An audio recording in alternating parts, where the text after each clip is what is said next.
As much as I've been wanting Ash versus Cynthia, I can't lie. I was rooting for you, Iris.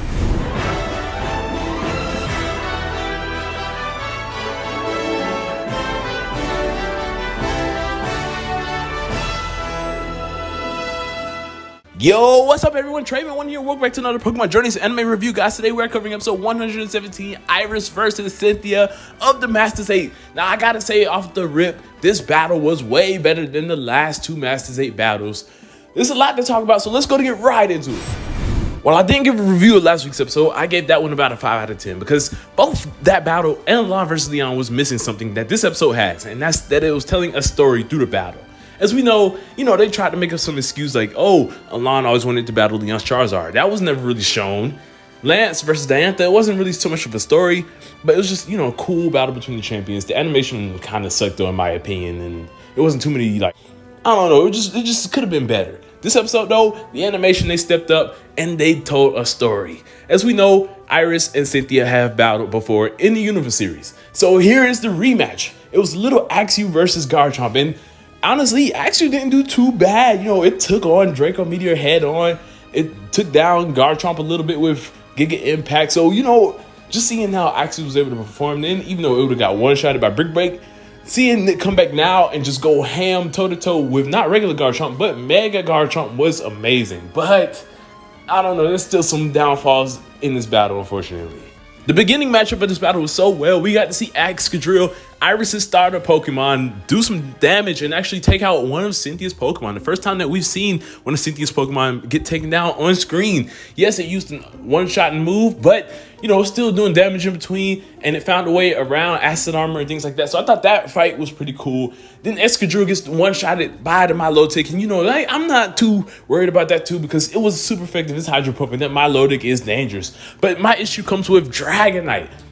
Dragonite should have got a win, man, because back in the original fight against Ash, Dragonite got destroyed by Dracovish. It was doing so good against Ash's Dragonite, and then it gets destroyed by Dracovish, which was a newly caught Pokemon that Ash didn't even train. And I was just like, I guess it's an Ice-type move, but we've seen this thing take on Blizzards and other Ice-type moves before, but I let it slide a little bit back then. I was just hoping that Dragonite did something good here, because don't forget, in Black and White, Cynthia's whole thing, about mentoring Iris, was that she helped Iris control this Dragonite in some way. Now, yes, Iris didn't gain full control over Dragonite in that moment, but it helped Dragonite calm down a little bit throughout this series, and it was kind of helping Iris to, say, you got to be one with your Dragonite. So you would have thought that Dragonite would have done good. I would have thought Dragonite would have been the one to take out the Milotic or just one of these Pokemon, because I feel like the growth between Iris and Dragonite, yeah, we get to see Dragonite's listening now, but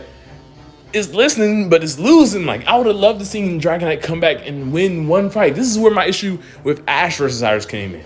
They should have had Ash lose that fight. That would have been so perfect. Here, because think about it.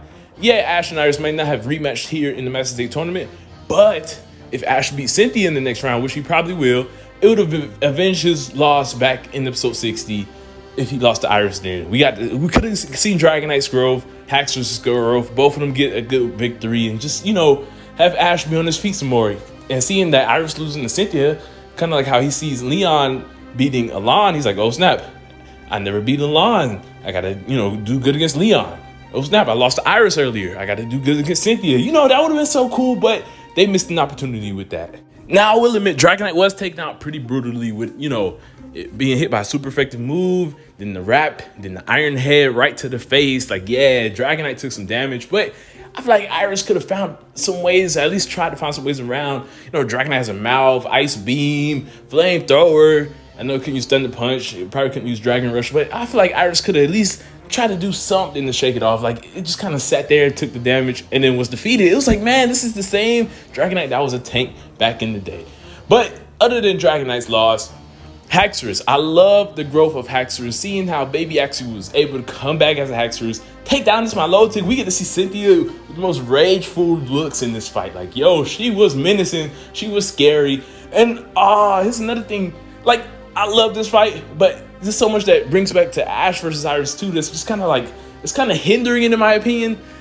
This fight's just making the Ash and Iris fight look so much worse, because we get to see Garchomp go for Draco Meteor. Iris go for Outrage. It works. So you telling me that, it could work. Now, yes, I get it. Maybe they practiced this after they lost to Ash, but it's still, I don't know. Because if you look back at when Axew took on Draco Meteor, Axew had took a Draco Meteor face on and was still able to keep fighting. Then against Ash's Dragonite, they just learned this move. It's still a pretty new Pokemon. It gets one-shotted. But here it's able to, use Outrage, get through it, do some damage to Garchomp, and get out of the confusion all at the same time. So, it's just, man. I really wish that they did better with that Ash and Iris fight. But even with those slight downfalls from the previous fight, this fight still held its own. Like, look, I love seeing how Haxorus didn't back down when Mega Garchomp, came out and gave a roar. Haxorus roared right back at him. They were going head for head, move for move, and it was standing, it was sturdy.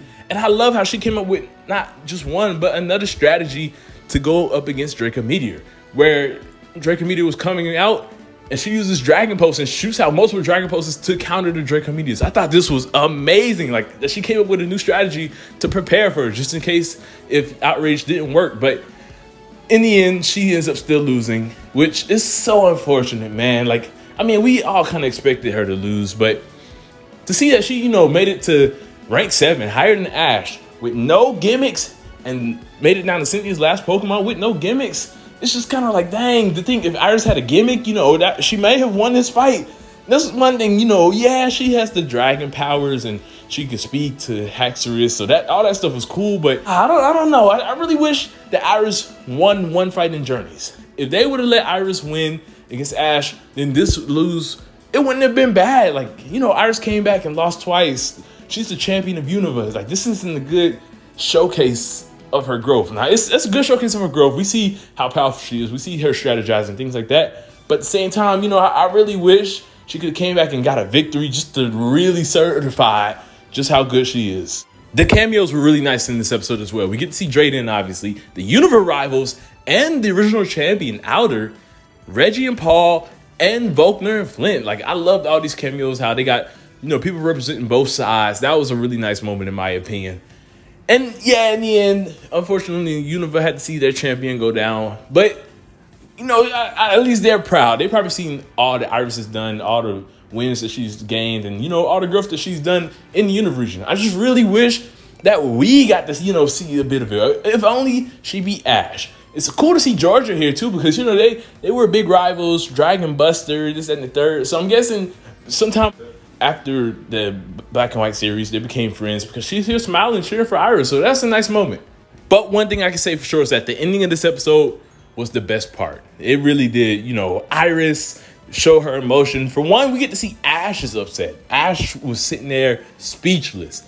And it's so weird, too, because when Alon loses, Ash was just like, oh, man, that's such a great battle. Like, Ash, you never beat Alon, and Leon just took him out with ease. Not even getting him down to the last Pokemon. Leon only used 2 Pokemon. But you're just like, oh, that was such a great battle. That's the main guy you're trying to fight.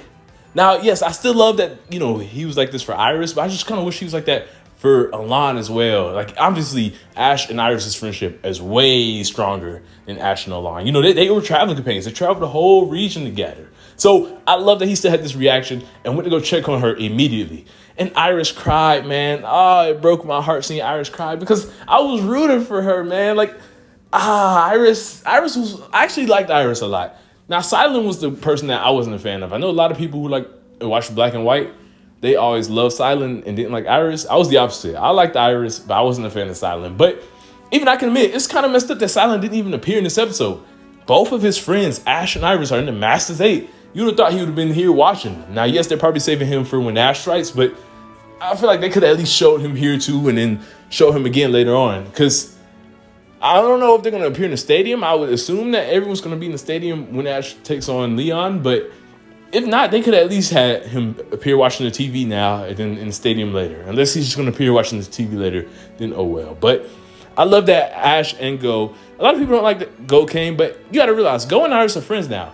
After that episode, I'm sure they probably hung out for that whole day, even though we didn't get to see it on screen because Journeys lives off screen land. But I'm sure that they became good friends to the point where they're going to go watch the fights together. Iris is going to be in the stands for the rest of the Masters 8. That's right. So she's going to be here with Go, Hop, and Ash. And I love that so much. I can't wait to see Ash and Iris interact more in this series, man. It's going to be so wholesome.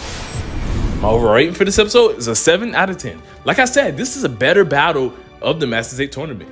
It had good animation. It told a story.